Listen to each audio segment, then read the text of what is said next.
Let me pull up this story. This is a tweet from NPR highlighted by Libs of TikTok, who said that NPR is big mad that genderqueer is being banned. NPR wrote, in 2020, the book Genderqueer received multiple honors and was headed for a fourth printing. By spring of 2022, it topped the ALA's list of most challenged books. And you know why? I can't show it on YouTube. The NPR article doesn't show it. There are graphic sexual images in that book. Yep. And Amazon listed as 18 plus. Everybody knows we have it right here. Yeah, check it out. It's right there. It's Ian got it, and I can pull up the image. There's a few in here. I don't. Have you ever? You know this one, right? Yes, of course, I know this one. I can't even. I know.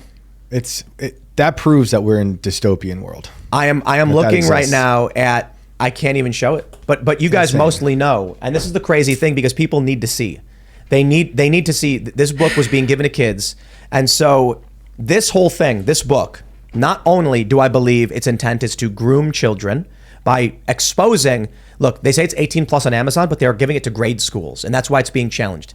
Introducing kids to kink. It is not reproduction. It is not sex ed. It is kink. It is kink advocacy because they're showing toys and prosthesis and things like that to children.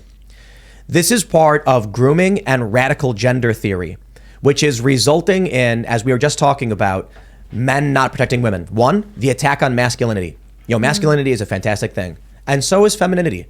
It's yin yang. They are two pieces of this great puzzle of the world. They complement each other. But for some reason now, I mean, I know many people can just assume the reason. The narrative is that one side is extremely awful and bad no matter what. And so what you end up with is men who don't want to be masculine. They're being told to wear dresses. They're being told to be effeminate. And this results in men not standing up and protecting women. It results in women then being victimized. It results in women then advocating for a world and policy and law in which they have no protection from males. And so it's akin to gun law in this way. In the city of Chicago, you can't have guns. Like you sort of can. It's very, very difficult. What happens? Rampant gun crime. People being shot left and right. But good, innocent, law-abiding people can't have guns. In terms of radical gender theory, it results in good, humbly masculine men being unable to stand up for what they believe in, to protect women and children and even other men. And it results in the most toxic and evil men exploiting and taking advantage of women with no hindrance. It's anti-future. I think I've heard Luke say this before, and I agree with him when he says like we're more in like a cultural revolution in terms of like Mao in the 60s with China. And when I see this stuff with what they're doing to children, I see it as like a way for them to destroy the future. Like Mao destroyed the past and a lot of Chinese culture, language, art, statues, stuff like that, to then recreate the future. And then by destroying the innocence of children, they are literally destroying the humans of the future.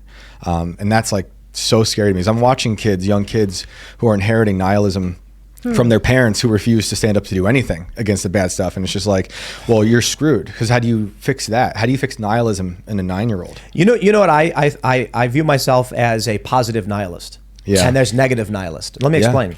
So I can give you a very rudimentary understanding of nihilism. Basically, like, how would you describe it? Nothing matters. Total meaninglessness. Total meaninglessness. Aww. But hold on. Okay. I don't disagree with that. I take it to a positive place. Meaning is what you decide it is. Life has the value that you ascribe to it. So I had this phase when I was younger where I was like, what's the point of anything? Where does this all go? And then I thought to myself, if this doesn't go anywhere, then there's nothing holding me back from trying to do the best things I can in terms of what this world considers to be good, like positive and constructive. And then I meet a lot of people, a lot of left activists especially, who are negative nihilists. Nothing matters, so why don't we just burn it down for fun? Right. You can think nothing matters. I have no problem with that. It's what do you do next? For me, it was like, if there is no inherent mattering to anything, that means we assign that value, we decide.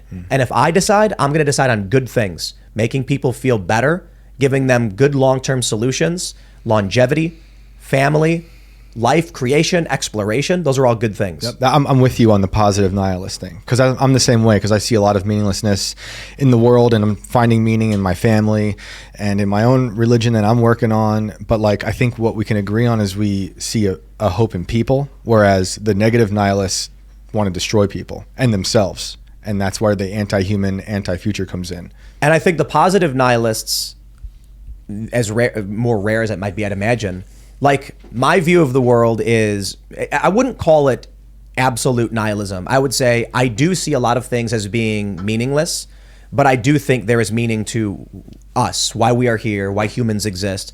And so I would find myself more in agreement with a staunch conservative, like, you know, a Christian or religious person who genuinely believes in larger purpose and something bigger than themselves. I'm like halfway there. That's why I say I believe in God, but I'm not like religiously theistic or anything. If you are someone who believes there's no meaning, but that if that's the case, we should be the best people we can be because we made the meaning. Like if you don't think there's a God or morality and you think nothing matters, and then you decide from that, I want to make sure everybody lives the best they can because it's up to us to decide. I think that kind of person is going to be more aligned with people of faith and religion who are of a similar. Right. Not saying every religious person is a good person. Right. Oh yeah, of course not. Nope. But I'm saying the good people with you. of faith and the good people of positive impact will work together with smiles on their faces. And despite my nihilism, even it might be mostly positive, I believe in free will, and I think a lot of people who are negative nihilists are determinists who believe that there's no everything's set out for them, so there's no point to their life. And I know those people personally, and I argue with them on the ideas of free will and determinism. I think determinism is another anti-human idea that means you're stuck in whatever path you're in, and there's no point. These people have no fight out of their negativity. It bums me out. Oh yeah, it's super like I've sad. told this story. You know, at Occupy Wall Street, there was this prominent writer, and we had a conversation. Like they were nasty to me, and they were smack talking, and then when we talked in private, is this woman, and she was very much just like, oh, I don't care about anything. I'm a nihilist. It's just fun. And I was like, well, look, I agree with you that for a lot of people, like you look through life, you look at everything and you ask yourself, to what end? If I do this, then what? If I have kids, then what? If I build this, then what? What's the point? Why not do something else? And I was like, so I take from that the desire to build something positive that has a good result that grows. And she goes, yeah, but if it doesn't matter, then isn't it just fun to burn it all down? And I'm like, not really. People suffer from that. And if there are people who do have meaning in life and you're causing them pain is bad. But this was the mentality of these like Antifa types. Oh yeah. That's why they don't care to throw a brick through a window. It feels good, and who cares? It doesn't matter anyway, right? I'm into seeing the establishment burn. Like that's fine to return a type of power to the people. With what you say. No, I mean that wholeheartedly. Yeah. But like What do you say? Burn the simulation down? Well, yeah, because I don't believe the simulation like how Elon believes it, like In a zeros video and game? ones. I mean that they've put an organic organism simulation on top of our base reality, and that should go because it's stripping Luke. us of our free will. You say in a video game, but I just want to point out, like, if Maybe it, we are in a video game. if it was possible, I've think if it about was that a lot. okay, look, if it was possible to set a fire to the code that is the universe, you know, we'd be in very serious trouble if someone could like, I'm going like burning on the simulation is a figurative statement that just means like, you know, It depends how you view the simulation. Yeah. You know, maybe the Large Hadron Collider is a way to burn down a type of simulation. It'd be funny if the Large Hadron Collider is like, there's a bunch of global elites who genuinely believe we're in a simulation, and they're trying to like manipulate code. Yeah. They're trying to like, I mean, that may be a way to Hey. view it. It's like the code of the universe. They're trying to manipulate Anything's it. possible.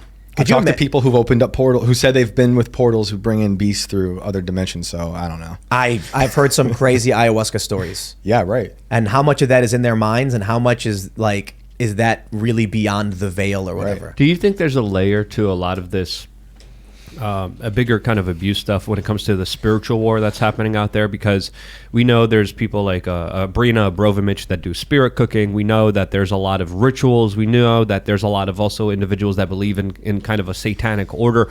Have you seen anything like this from your line of work, or have anything to kind of add to that?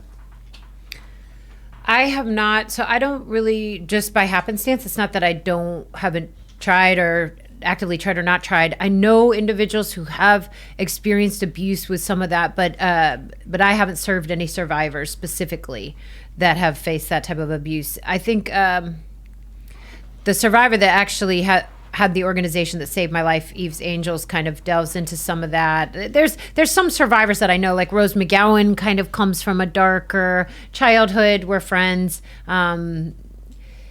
But It seems like Okay, almost do every... I think it's evil? Yes. Do I think there's something like a deeper, dark? energetic, Yes, spiritual war definitely. to all of this? Of course. Which Of course. I think there is. I think Yes, there's I a think there plethora definitely is.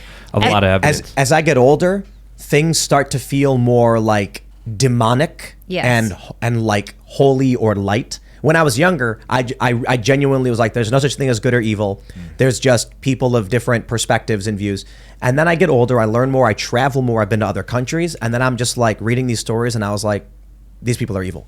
And it may be hard to understand because it oversimplifies, but I think you get old enough and you look at the behaviors of certain individuals and you realize there is nothing pure. There is just malintent. Yeah. It is a Yes. darkness within them. This is why individuals like, Jeffrey Epstein and Bill Gates were connected together, because they believed that there was too many people on this earth, and that they were all both eugenicists. They all believed in, of course, having a class of individuals. Epstein was doing a lot of human experimentation Yes. and a lot of Transhumanism. scientific projects, especially when it came to him cloning a large portion of the earth. A lot of weird stuff was going on. Yes, he had one of his scientific experiments that we actually know about, was that he was trying to get as many women as he could so he could impregnate them at the same time in order to spread his genes Yeah. everywhere. So that's literally what these people are up to. That's literally some of the thinking that goes into it. Some people say it's because they just have too much money, too much power, too much control, and they just do things in order to get some kind of feeling and effect from it, because everything is meaningless to them.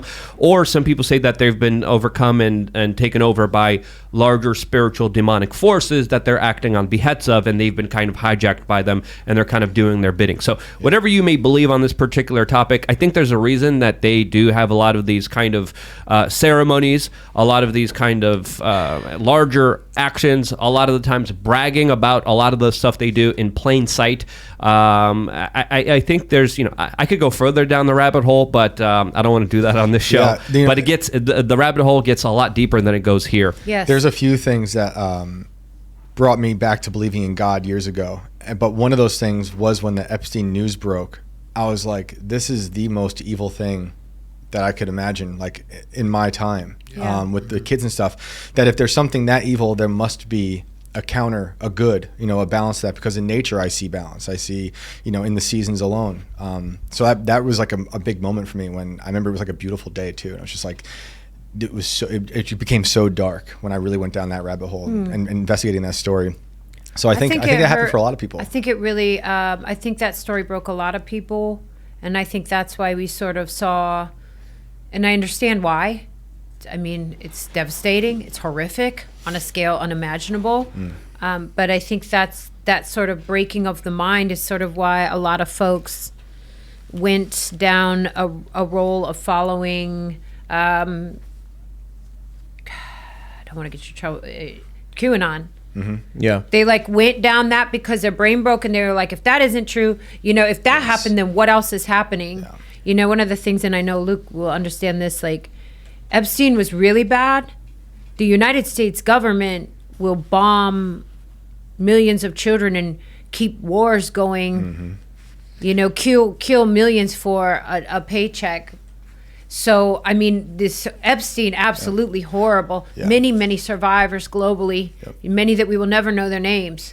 Think about what our own government does as far as... I consider our government like a serial killer. Well, worse. On a massive scale. Right. And we fund it. Because I always think of Tuskegee, stuff like that. Just we fund it. The thousands, it's sociopathic. Hospitals we've burned. The thousands of survivors of the UN globally, at the hands of the UN, child exploitation, sexual exploitation, and we fund them 22%.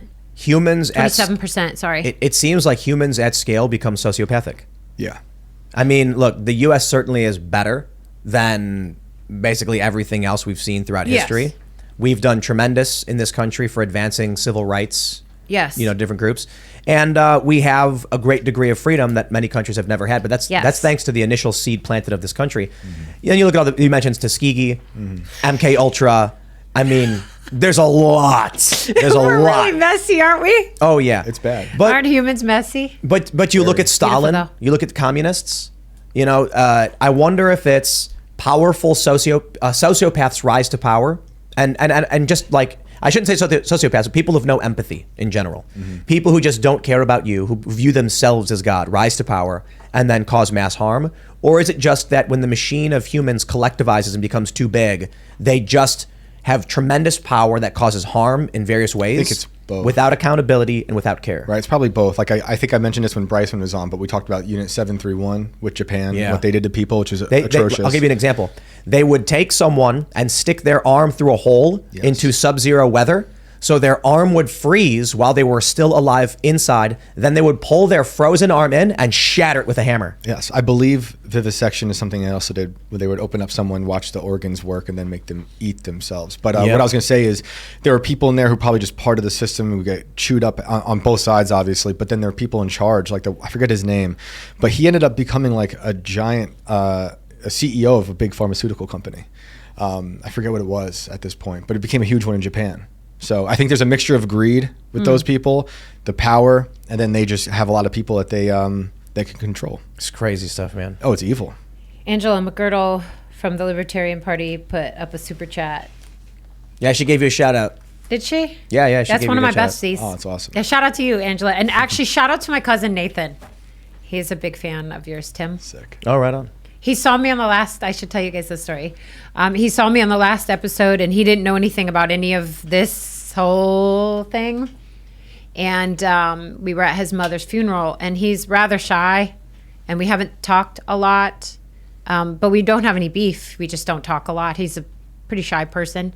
And it was at his mother's funeral. Unfortunately, she passed away. And the first thing I think he's ever really said to me that was like, he was like, saw you on Timcast. That was weird. I was like, yeah, that was weird. But it was kind of cute because we had a bonding moment on such a rough day. Yeah. And so, yeah, that's been one thing that's kind of been weird about stepping forward is like now my family knows everything. And, but. Let's, I'm sorry, you should finish the thought. Sorry. No, you're good. I was about to ramble and you probably saved me. Oh, okay.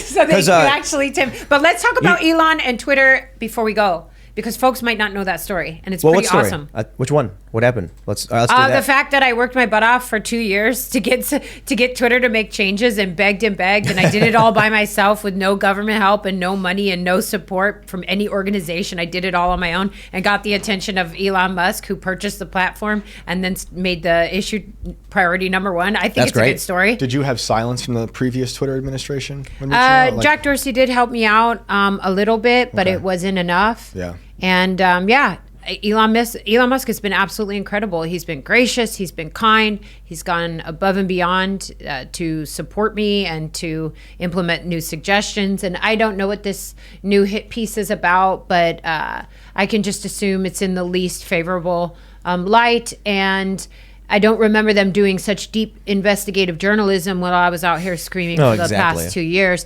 2+ years actually. But it was really learning about the story of John Doe 1 and John Doe 2 that sort of set me on that crusade. And I'm so grateful to Elon Musk for even listening to me and starting to implement some changes. Thanks for watching this clip from the Timcast IRL podcast. Hang out with us live Monday through Friday at 8 p.m. and become a member over at timcast.com for uncensored, members-only shows exclusive. Thanks for hanging out, and we'll see you all next time.